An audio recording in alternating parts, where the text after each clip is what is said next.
Assalamualaikum warahmatullahi wabarakatuh. Bismillahirrahmanirrahim. Alhamdulillahi rabbil alamin. Wassalatu wassalamu ala asrafil anbiya wal mursalin wa ala alihi wa sahbihi ajmain.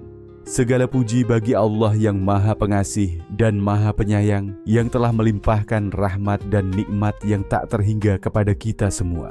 Salawat dan salam semoga tercurah kepada junjungan kita Nabi Muhammad SAW, serta kepada keluarga dan sahabat-sahabatnya. Mari kita jadikan materi dalam konten ini sebagai sarana belajar bersama. Sebaiknya mencari seorang guru guna mendapatkan pemahaman, keilmuan, bimbingan dan arahan dari seorang guru. La ilaha illallah dalam dimensi tasawuf lebih dari sekadar kalimat. Dalam dimensi tasawuf, sebagaimana diuraikan oleh Syekh Abdul Qadir Al-Jailani, La ilaha illallah bukan sekadar kalimat yang diucapkan untuk masuk Islam, melainkan ia adalah pusat gravitasi ruhani yang menarik seluruh eksistensi manusia untuk melebur dalam keesaan Allah. Kalimat ini adalah mi'raj ruhani yang menuntun hati dari ikatan duniawi menuju keabadian ilahi. Di mata para salik, kalimat ini adalah titik temu antara keinsafan dan ketundukan, antara hancurnya ego dan bangkitnya cahaya tauhid dalam hati. Syekh menekankan bahwa siapapun yang ingin berjalan menuju Allah harus menanggalkan segala bentuk penyandaran selain kepadanya. Dan itulah makna terdalam dari La ilaha. Tiada yang disembah, diikuti, dicintai, diharapkan, ditakuti, dan dicari selain Allah.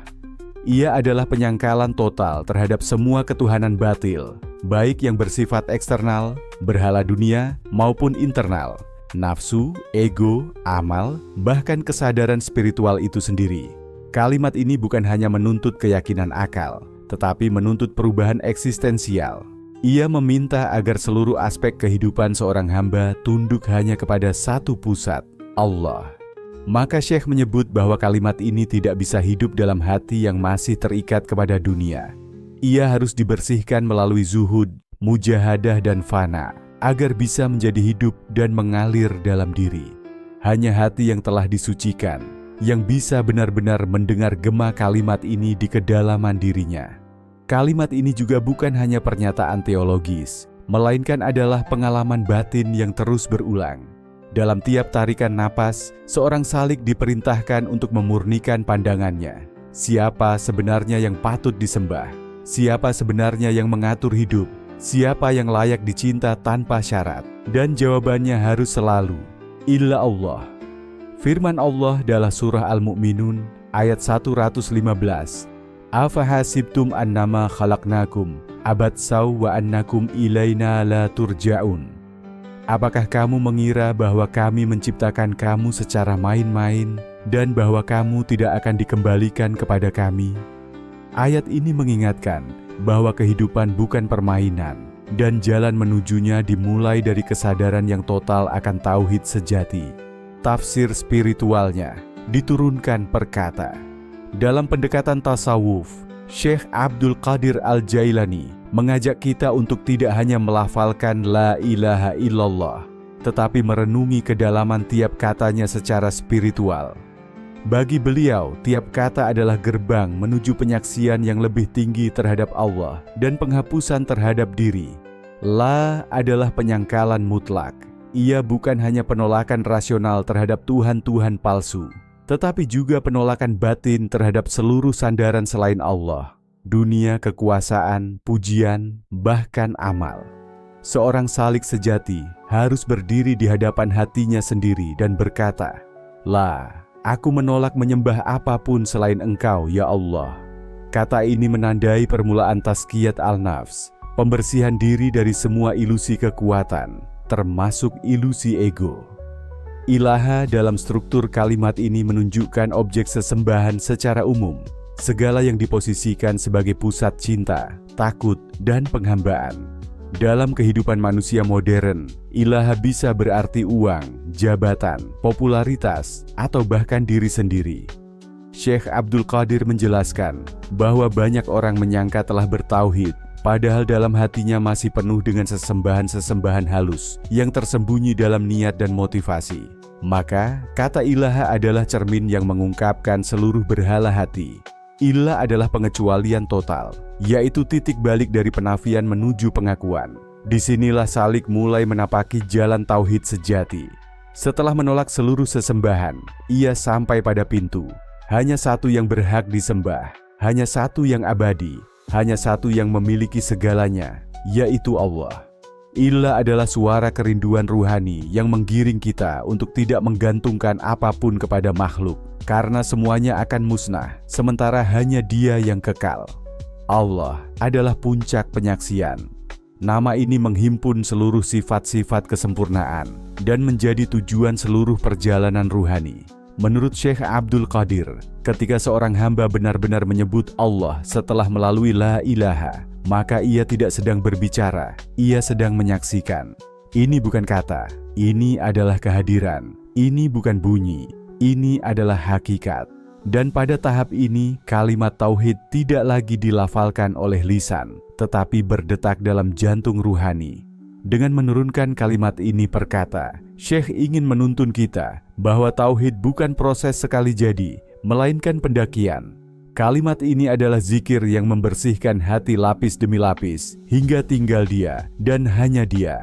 Firman Allah dalam surah Muhammad ayat 19, Fa'lam annahu la ilaha illallahu wastaghfir lidzambika walil mu'minina wal mu'minat wallahu ya'lamu mutaqallabakum wa matswakum. Ketahuilah, Nabi Muhammad, bahwa tidak ada Tuhan yang patut disembah selain Allah, serta mohonlah ampunan atas dosamu dan dosa orang-orang mukmin laki-laki dan perempuan. Allah mengetahui tempat kegiatan dan tempat istirahatmu. Ayat ini menunjukkan bahwa pengenalan tauhid harus disertai penyucian diri, dua sisi dari satu realitas menuju Allah. Tingkatan-tingkatan penghidupan la ilaha illallah dalam diri. Menurut Syekh Abdul Qadir Al-Jailani dalam Futuh Al-Ghaib, menghidupkan kalimat la ilaha illallah dalam diri bukan sekadar memperbanyak zikir dengan lisan, melainkan menanamkan kalimat tersebut dalam jiwa hingga menjadi napas ruhani yang menuntun segala sikap, pikiran, dan cita-cita. Kalimat ini memiliki tingkatan-tingkatan kehidupan dalam diri, sebagaimana tanaman yang bertunas, berdaun, berbunga, lalu berbuah. Tingkatan pertama adalah lisan. Ini adalah permulaan di mana seorang hamba mulai melafalkan kalimat tauhid sebagai bentuk syahadat dan zikir. Namun, pada tahap ini, kalimat masih belum menyentuh lapisan dalam jiwa. Menurut Syekh Abdul Qadir, banyak orang mengucapkan la ilaha illallah dengan lisan, tetapi hatinya masih menyembah dunia, pujian manusia, dan keinginan pribadi. Maka kalimat itu baru menjadi bunyi, belum menjadi cahaya. Tingkatan kedua adalah hati. Di sini kalimat mulai meresap ke dalam perasaan dan kesadaran. Hati mulai merasa cukup dengan Allah dan mulai menjauh dari keterikatan batin kepada selainnya. Ini adalah fase mujahadah, perjuangan memutuskan cinta-cinta palsu dan beralih hanya kepada Allah. Pada tahap ini, kalimat tauhid menjadi pembimbing batin yang memperhalus niat dan mengarahkan langkah. Namun, Syekh menekankan bahwa fase ini penuh ujian, karena setan akan menyerang dari segala arah agar hati kembali menggantungkan diri pada makhluk. Tingkatan ketiga adalah ruh. Inilah awal dari penyaksian ruhani. Kalimat tauhid tidak hanya diyakini dan dirasakan, tetapi dialami sebagai kebenaran yang hidup. Hamba mulai menyaksikan bahwa tidak ada daya dan kekuatan kecuali dari Allah. Segala perbuatan, rezeki, hidayah, bahkan tarikan napas datang darinya. Jiwa merasa tenteram dalam kehendak Allah, baik itu pemberian maupun penahanan. Pada tingkatan ini, kalimat tauhid menjadi suluh yang menuntun dalam gelapnya dunia dan nafsu. Tingkatan keempat adalah sir, rahasia jiwa. Inilah lapisan terdalam dalam diri, tempat di mana rahasia ilahi bersinar. Disinilah seorang salik mulai mengalami fana, lenyapnya ego dalam lautan tauhid. Tidak ada lagi yang dilihat selain Allah, tidak ada yang diharap selain Allah, tidak ada yang disaksikan dalam wujud makhluk kecuali kehadirannya. Kalimat la ilaha illallah menjadi detak kehidupan rohaninya. Ia tidak lagi berkata, "Aku mencintai Allah," tetapi hanya ada cinta dan Allah. Inilah maqam mahabbah dan ittihad secara batiniah. Syekh Abdul Qadir menyatakan bahwa tiap tingkatan membutuhkan pengorbanan. Semakin dalam tauhid dijalani, semakin banyak ikatan yang harus diputuskan. Maka, perjalanan dengan kalimat ini bukan sekadar jalan ilmu, tapi jalan tangisan, perjuangan, dan keikhlasan total. Karena itu, ia sering berkata, kalimat tauhid adalah jalan panjang menuju Tuhan, dan siapa yang memasukinya tanpa melepas beban dunia akan terjatuh sebelum sampai. Firman Allah dalam surah Ibrahim ayat 27, "Yusabbitullahu alladhina amanu bilqaulis tsabiti fil hayatid dunya wa fil akhirah, wa yudlillullahu adh-dhalimin, wa yaf'alullahu ma yasya." Allah meneguhkan orang-orang yang beriman dengan ucapan yang teguh dalam kehidupan di dunia dan di akhirat. Allah menyesatkan orang-orang yang zalim, dan Allah berbuat apa yang Dia kehendaki. Ayat ini menunjukkan bahwa kalimat tauhid bukan sekadar pengakuan, tetapi peneguhan ruhani yang menghidupkan dan mengokohkan jiwa. Rahasia akhir, la ilaha illallah adalah perjalanan menuju ketiadaan diri. Dalam pandangan Syekh Abdul Qadir Al-Jailani, sebagaimana yang tersirat dalam Futuh Al-Ghaib, kalimat la ilaha illallah bukan hanya pintu awal tauhid, tetapi sekaligus puncaknya. Ia adalah perjalanan yang bermula dengan penafian terhadap semua ilah, sesembahan, dan berakhir pada lenyapnya wujud diri dalam kehadiran Allah. Dalam bahasa tasawuf, ini disebut fana, kehilangan diri sendiri dalam kesadaran akan Allah semata.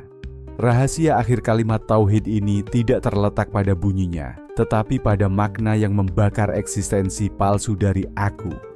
Saat seorang salik mengucapkan la ilaha dengan hati yang benar-benar menafikan semua wujud selain Allah, maka yang ia nafikan tidak hanya berhala-berhala eksternal, tetapi juga ego, kehendak, dan perasaan memiliki.